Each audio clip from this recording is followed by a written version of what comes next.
Good day, subscribers. Thank you so much for joining me today. I am Jeremy. This is the Financial Education Channel, and today we're doing my favorite video of the entire month called 3 Stocks I'm Buying Right Now, guys. So the usual format is what we're going to do. We're going to go through the stocks I had last month, which if you remember right, there were only 2 actually last month I had. I didn't have a 3rd stock in there, so we're going to review the performance on those 2 stocks.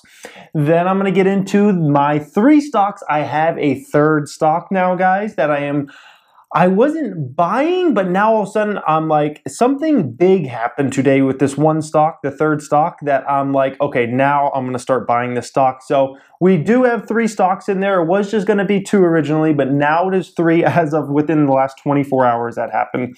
And then I got to remember to tell you guys a little secret at the end of the video. Hopefully I remember to tell you that. I might not. Who knows? But first, before we get into any of that, I gotta acknowledge the fact that last month's 3 Stocks I'm Buying Now video did over 20,000 views. That's the first video ever on this channel that has gotten over 20,000 views in its first month of release. That is absolutely ridiculous. I started this channel in January 2016. If you would have told me at that time, Jeremy, 20,000 people are gonna care about the 3 stocks you're buying now 1 year from now, I would have said, get off the weed, man. You're crazy. Like, straight up, that's insane. So I think it's cool. I think it's interesting that hopefully I'm getting some people into the stock market that might not even have ever been into it. And I just enjoy sharing with you guys the stocks that I'm actually buying now for real. And obviously you guys care because these videos are by far the most popular on the channel and they kill all the other videos. So anyways, so let's get into this, guys. So if you remember last month, I had 2 stocks on there. One was GoPro, one was Wynn. Well, how'd they do during the month? GoPro had a pretty good month. It was up 22% during the month, so not too shabby. And Wynn Resorts was up a 17% during the quarter, or 17% during the month. So both GoPro and Wynn did have very nice months. So what is the number 1 stock I'm buying now? It's the same one as it's been. GoPro, GoPro, GoPro. Now GoPro, we're going to talk about the least out of all the stocks today because this one hasn't changed much since the January video. So this one we're going to talk about the least today. But needless to say, the quarter's coming out in 2 days. So next month's video, I'm going to have a lot to talk about with GoPro. But the quarterly results are coming out. Now, in those quarterly results, we're not just looking at what they reported in Q4, which is the Christmas quarter that's going to be very important to look at. We're also looking at the guidance. They're going to provide guidance for what type of numbers they're doing in 2017. So here on your screen here, I have analyst numbers on what analysts are kind of expecting for the current quarter that they're going to report. Their analysts are expecting $577 million in revenue. I'm expecting somewhere around there, which would be 32% sales growth year over year. So that's phenomenal growth. I had numbers a lot higher, but that was back when they had the Karma was going to come out, the handheld stabilizer, but then the handheld stabilizer didn't get released till about the beginning to middle of December. So it missed most of quarter sales. The Karma drone got recalled, blah, blah, blah, blah. So that's why, but still, if they can report that type of number, that's still phenomenal sales growth, even without having the new products and whatnot. And then next year, the analysts are expecting GoPro to do about $1.44 billion in revenue. I expect GoPro to release a yearly guidance of somewhere around $1.6+ billion. So, and I'm in deep inside, I actually expect them to do closer to $2 billion in revenue next year. And I don't really necessarily want them to come out and say they're going to do $2 billion because this is a company that has overpromised and underdelivered for 2 years now. I tracked this stock before I was an investor in it, so I tracked it throughout 2015, and I got to see firsthand how they would overpromise and underdeliver. And the stock got killed and killed and killed and killed until last year I actually started dipping my toes in and started buying, and then management had a lot of mess-ups and whatnot. So with the way management has messed up in the past and the way they've overpromised and underdelivered, I wouldn't have a problem if they came out with a $1.6 billion type revenue number they're expecting for next year, just so they give themselves a chance in case they screw it up or something like that. So that's kind of what I'm looking for. And just overall with GoPro, the camera, the camera products, I'm happy with those. I'm happy they're going into the drone space. There's only one main competitor with in the drone space, really. There's a ton of companies that sell drones, but there's only one real company who's dominating. There needs to be a number two. Can GoPro be that number two company in the drone space? I'm hoping that's what happens. We'll see how that all plays out. I also liked how they're getting into the handheld stabilizer business, which is another fabulously growing business that they're getting into. So they're getting into some newer type businesses that are experiencing fast growth, and I think that's big, and they're focusing the company. That's why I like GoPro for at least the next year plus. That's why it's my number one holding. I believe a lot in that company. I got tons of GoPro videos on this channel if you guys want to go into more in depth on that. But we're gonna have a lot of GoPro talk next month. So my number two stock, it stayed Wynn Resorts. Wynn Resorts maintained that second spot as my number two stock I like. So Wynn Resorts, basically, they reported numbers just a couple days ago, and let's take a look at some of these numbers they reported. So Wynn Resorts as a group reported net revenues for the fourth quarter 2016 were $1.3 billion, up 37.3% from $946 million a year before. So that's what I'd like to see. Wynn is going to experience phenomenal revenue growth over the next year because of Wynn Palace. Wynn Palace is the $4.4 billion beautiful structure they built out in Macau that I think is attracting the highest of the high-end people to come there and gamble and spend millions of dollars gambling. So I like that. I like that Macau's on the right track as far as recovery goes. And that's the main reason, at least in the short term, I'm excited about Wynn. Mainly because Wynn Palace, I think that's obviously it's showing that it's already bringing in the revenue numbers. I believe, especially toward the second half of the year, those profit numbers will really start to add up, and we'll start to see insane profit increases in the second half of the year. So in the short term, that's why I like Wynn Resorts, why I'm a buyer of Wynn Resorts. But over the long term, there's a few things we're going to look at. By the way, another thing here, another reason, and Wynn Palace is already doing good, but it could be doing better. Basically, they explained this on the conference call. What we have is an anomalous situation, sorry, I don't know how to pronounce that word, where all four sides of our property, talking about Wynn Palace, a brand new resort, are currently being enclosed by construction blockades of one kind or another, said Steve Wynn, chairman of both Wynn Resorts and Wynn Macau. He was referring to construction works for Macau's light rail transit system and for neighboring MGM Cotai Casino Resort being developed by MGM China Holdings and Grand Lisboa Palace from gaming operator SJM Holdings. So basically, Wynn Palace is here, it's built. All four sides of it have major construction going on. Two sides with the light rail, another side with the new MGM property, another one with the new Grand Lisboa Palace. So it's really hard to just get into Wynn Palace as it is. So what Wynn Palace is kind of lacking right now is a lot of foot traffic of people just, maybe they're not staying at Wynn Palace, but who might just come into Wynn Palace, do a little bit of shopping, do a little bit of gambling, things like that. If you've ever been on the Las Vegas Strip, you know exactly what I'm talking about. If you've ever been to Macau, you know what I'm talking about. Generally speaking, you don't just stay in your resort. You go to other places and see the other places and, get some food there or do shopping or maybe do some gambling in other casinos, those kinds of things. Whereas Wynn Palace, it's really hard to do that right now because they have blockades and all this construction going on all the sides of it.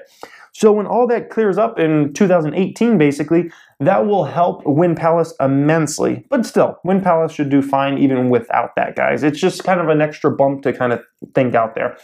But Wynn Resorts, so long term, they have some exciting projects. So one of them being Wynn Paradise Park, which is they're finalizing everything with the board of directors right now, and the final plans on all that should come out. But basically, the plan is to build another small, awesome little tower. It would be smaller than the other two towers in for Wynn Las Vegas.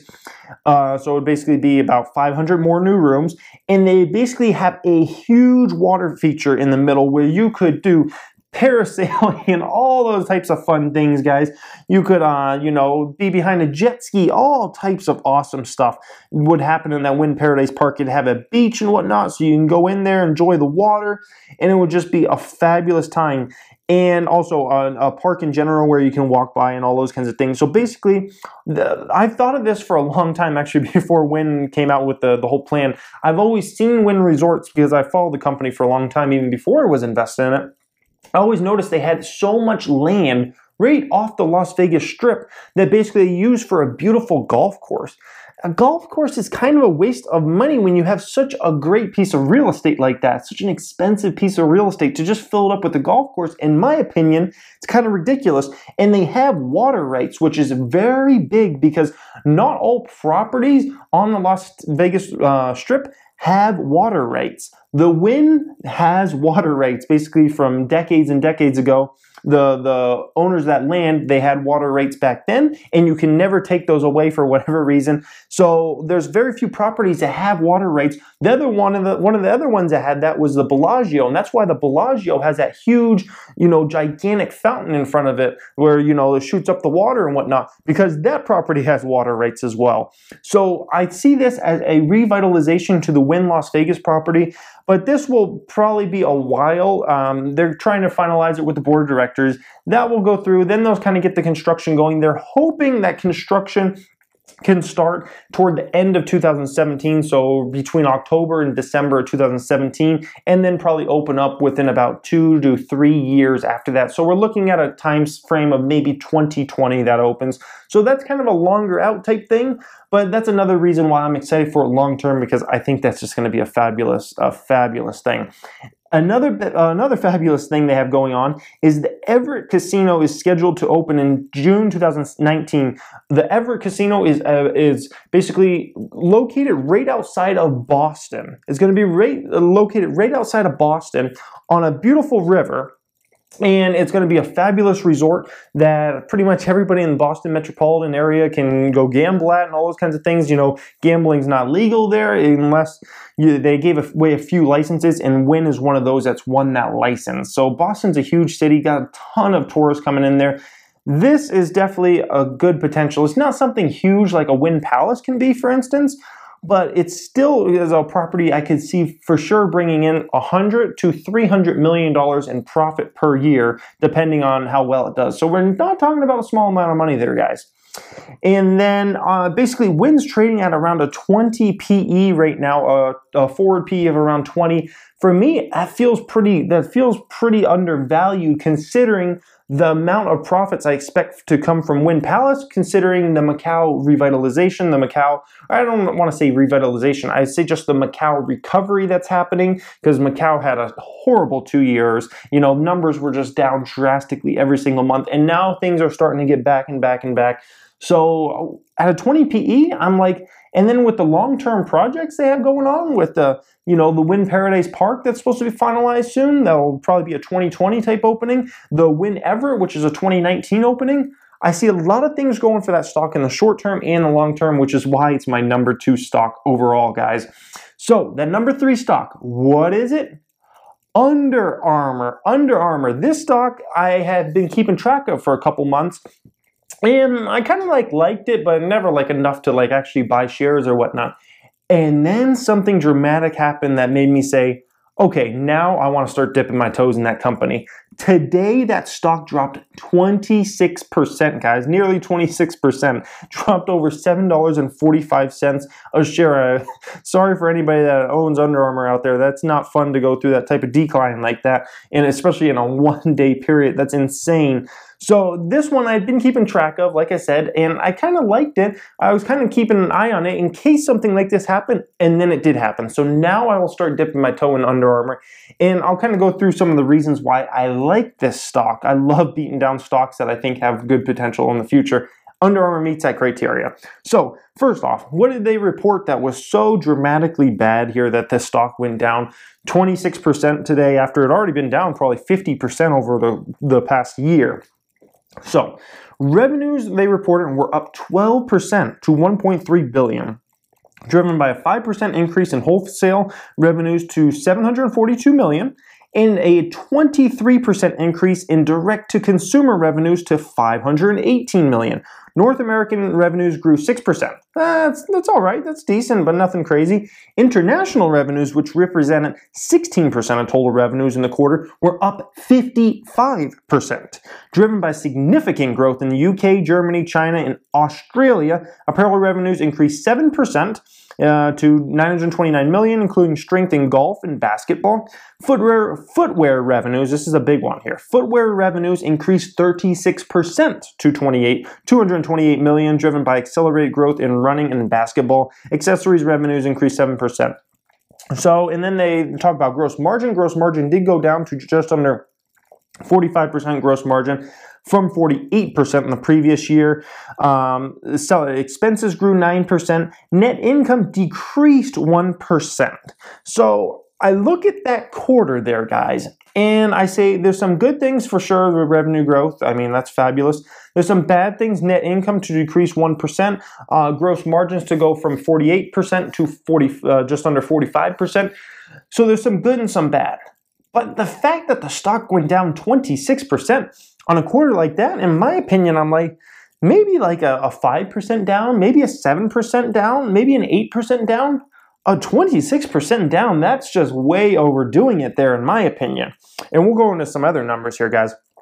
Okay, so the full year revenue increased 22% to $4.8 billion, including a 19% increase in wholesale revenues to $3.1 billion, and a 27% increase in direct-to-consumer revenues, which reached $1.5 billion. Direct-to-consumer revenues reached 31% of total revenues compared with 30% in 2015. North American revenues grew 16%, international revenues grew 63%.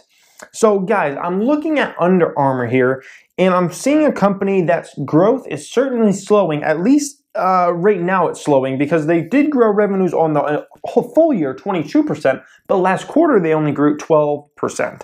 So I look at that and I'm like, it's a little worrisome that growth has slowed, and that's a pretty substantial slow. I mean, maybe a 22% to maybe a 16% or a 17%, that wouldn't be too bad, but that type of decrease, you know, it's a little worrisome, but at the same time, 12% revenue growth is 12% revenue growth. That's still pretty freaking good. So I'm looking at Under Armour here, and I see a stock that is beaten down. I mean, you could look at the 52-week range on Under Armour. It's ridiculous how much the stock has been beaten down. Now, the 2017 outlook, this is very important to look at here, guys. So looking forward, our successful track record of redefining gives us great confidence that the opportunities for long-term growth at Under Armour have never been greater, said Plank, who was the CEO of the company, by the way. The current environment represents an inflection point to maximize our unique strengths by staying on offense, investing smartly in innovation, deepening our brand connection with consumers, and amplifying our focus on operation excellence, positioning Under Armour as a stronger company. Key points related to Under Armour's full year 2017 outlook include net revenues are expected to grow 11 to 12% to nearly $5.4 billion, up 12 to 13% on a currency-neutral basis. Gross margin is expected to be slightly down compared to the prior year, with benefits and product costs being offset by continued pressure from changes in foreign currency and sales mix as the footwear and international businesses continue to outpace growth in the higher margin apparel and North American business. So that's a big line there, guys, that a lot of people just skip over. So we see gross margins decreasing. But why are gross margins really decreasing? Well, because the international market is picking up extremely nicely. Margins are a little less in the international market. Footwear is picking up nicely, and we're going to go into some numbers here, and I'll kind of explain some things on how big Under Armour's potential to get in the footwear space is. But footwear has lower margins than apparel. So I look at those things, guys, and I think, that's not necessarily a bad thing. If it was just, they were just an apparel business, let's say, for instance, and their gross margin was decreasing at that type of percent, then I would be like, okay, maybe this isn't so good. But when I look at international being the root cause of it, and I look at shoes, basically, footwear being a main cause of it, I look at that and I say, maybe this isn't so bad after all. So here's something I want to draw your guys' attention to here. So basically, this is looking at net revenues by product category. So if we go down to the footwear, which is the second line there, guys, and go 3 or 4 lines over, you'll see the 2016 number. That's a little over $1 billion they did in footwear last year, which was a 50% increase, which is very nice. That's very nice. I mean, that business is growing huge, but it's nothing compared to what potential that business has overall. I mean, 50% growth is ridiculous year over year. I hope they can keep that going, especially as I start to buy into this company. But here's the main thing, guys. Nike last year. Nike did $20 billion in footwear sales. Under Armour had just got into the footwear game in the last few years, and now they're already up to $1 billion, guys. Think if Under Armour can just do half of what Nike does. They don't even have to beat Nike. They don't even have to come close to beating Nike. Nike can still be king.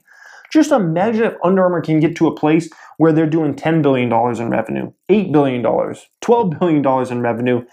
That dramatically changes the entire company of Under Armour, guys. So, and when you're growing at a 50% clip, even if that number slows a bit, it's still phenomenal growth in that business, guys. So footwear is what I'm most excited about for Under Armour. Footwear, I think, is just going to be huge. I believe footwear will eventually be bigger for Under Armour than any other business they have, their apparel business, their accessories business, all those kinds of things, guys. Now, also with Under Armour, they're experiencing that insane international growth of more than 50%. So international, I also believe one day, international, they'll get more revenue from international than North America. Under Armour's in a situation in North America where they're growing revenues now pretty slowly. We saw that, about 6% revenue growth in North America. So North America, they're going to end up kind of saturating the market eventually, and it's going to be hard to get anything more than a 2 or 3% gain in North America. But internationally, they're growing 50%. And internationally, there's a lot more people, there are a lot more buyers than just in North America. So think about China, think about Australia, think about the UK, think about, all of Europe in general. Think about Brazil and some of those markets. So huge potential for Under Armour in the footwear game, huge potential for international over the next 5 to 10 years. And I look at this company, it's a beaten down stock, and I'm like, I'm really starting to like this one a lot. And then I look at the forward PE, which is about 31 right now, which is a little bit rich for my style. But at the same time, I'm like, okay, it's a company that's growing revenues at 12%. It's a company that has huge potential in front of it, like I talked about in the footwear game and in international game. And I'm like, I can pay a 31 PE because of where the market's at right now. I mean, generally speaking, PEs are 17, 18, 19 plus right now. So I'm getting a company that's actually a growth company. Maybe it's not growing the way it was, but it's still a growth company for a PE of just over 30. For me, that is fair, guys, which is why Under Armour got added as the third stock I'm buying now, guys. So you heard it here first. My number 1 stock, GoPro. Number 2, Wynn. So nothing changed over last month as far as those two go. And then number 3 is now Under Armour. And we'll see if Under Armour sticks around. Maybe Under Armour I get rid of at some point and I kind of like another stock better. I don't know. I'm planning on holding this long term and buying in. If it goes lower, honestly, guys, and I have to report that stock's down over the next month, I actually won't mind because I'm just going to start dipping my toes in during the month of February. So if it goes down, okay, this is just a better deal for me. So I actually wouldn't mind this one going down. I'm sorry if you're an Under Armour shareholder, you probably don't want that stock to go down anymore unless you just bought in today and maybe you're thinking like I'm thinking, but that's kind of where I'm at with that, guys. Oh, the secret. So basically, and I've been working on this for a while and I'm finally ready to release it. Well, I'm not ready to release it. I'm ready to release the info that I'm working on it. I'm writing a book currently. And it's a freaking pain in the butt. I'm writing a book, and basically in the simplest terms possible. I don't want to go into too much about the book because there's still a lot of things I can change, and there still are a lot of things I'm changing. But basically the book is going to be a long-term investing book on everything that got me to where it got me. It's basically, I think I'm going to title the book something like Convenience Store Worker to Six-Figure Account by age 24, which is the God's honest truth. And I'm going to go through the whole steps and everything I look for into detail into a company. Because these videos, I can only go so far, right? Because, I mean, I try to keep all my videos to, let's say, 10 to 20 minutes. So there's only so much I can go into. This book is taking months to write. I've been working on it for a while, and I don't know when it will be finished, guys. I honestly don't. It could be 3 months from now. It could be 6 months from now. It could be a year from now. I don't know, and I don't care. I only care about 2 things. That whenever I do release this book, I only care about 2 things. One is that I never have to write another investing book ever again for the rest of my life, because Every bit of information I want to give out is in that book. That's the number one thing I care about. The number two thing I care about is that I'll probably sell it for, I think, $9.99 on the Apple bookstore and Amazon bookstore and all those, or Kindle or whatever you call them. I want it to be, every person that buys that book, I want it to be the best $10 you ever spent in your life. And I want you to like seriously think like that. So I have insanely high expectations for this book, which is why I'm not rushing it at all. I want this book to be a book that anybody who buys it, any one of you guys that buys it, I want you to say, this is the best $10 I ever spent in my life. And it's without question, like without question, not even a question about it, guys. So I want this to be the only book I ever write as far as investing goes. I want this to be the best $10 anybody can spend whenever it does come out. And like I said, I'm not rushing it. I only write it when I'm like really feeling it, because I don't want to like rush the book just to rush the book and then just get it done and then, go off and, do something else. I want this book to be freaking phenomenal, guys. And I know I got high expectations from you guys because you watch my videos and whatnot. So I'll update you as time goes on. We'll see how things go and whatnot, but don't expect it anytime soon and like that. But anyways, I wanted to reveal that to you guys just because I've been keeping it a secret now for a while, since I've been starting that book and whatnot. So I hope you enjoyed this video today. 3 stocks I'm buying now, and we'll see how these stocks play out over the coming months. Let me know if you guys own any of these 3 stocks. Let me know if you're thinking about owning any of these 3 stocks.